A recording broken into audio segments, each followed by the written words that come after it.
The title, Three Cheers for Sweet Revenge, it was conceived right after, I think before we didn't finish the first record. We're very much like a plan ahead type band, and I'd always liked the sound of Three Cheers for Sweet Revenge as a title. The second record, I kind of always have it in my head in a way, like I knew I wanted the first record to be called I Brought You My Boats, You Brought Me Your Love, and the second one should be called this, and because it all fits together in some weird cosmic way. It's like, yeah, exactly. I think the most important song to me, especially Mikey on the record, is Helena, because it's about our grandmother who passed away.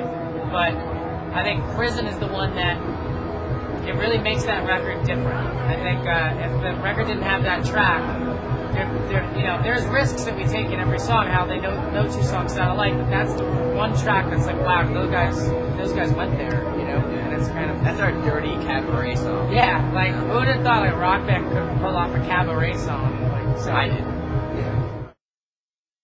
The first song that we wrote for this record, we wrote right after the first record was done, and we're like, oh man, we should have put that on the first record. And then we kind of wrote a little bit on the road.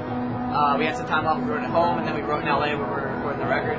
So it kind of like, the songs took on a journey, and I think that's why when you listen to the record, you kind of feel like you're going from place to place, and I think that's why the songs are so different. I mean, we're not planning on going back into the studio until sometime like next year, but yeah, we've been like, we're constantly writing new riffs and demoing. We have like a kind of like a mini studio in the back lounge of our bus, so yeah, we do a lot of demoing and recording and stuff back there. So.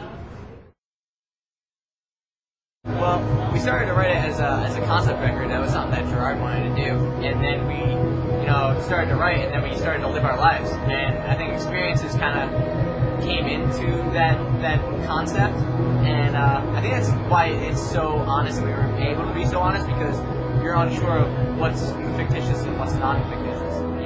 I think it actually gave him a lot more, oomph to like. What? It gave me a place in which to really, like, if we write about real life, we could draw upon real life experience. It's so much more genuine, and you get so much more feeling behind what you're singing as opposed to singing about a fictitious gunfight. Like, and that's what I meant by oomph. I'm sorry. So like, basing it off real life was probably the best decision that we could have made.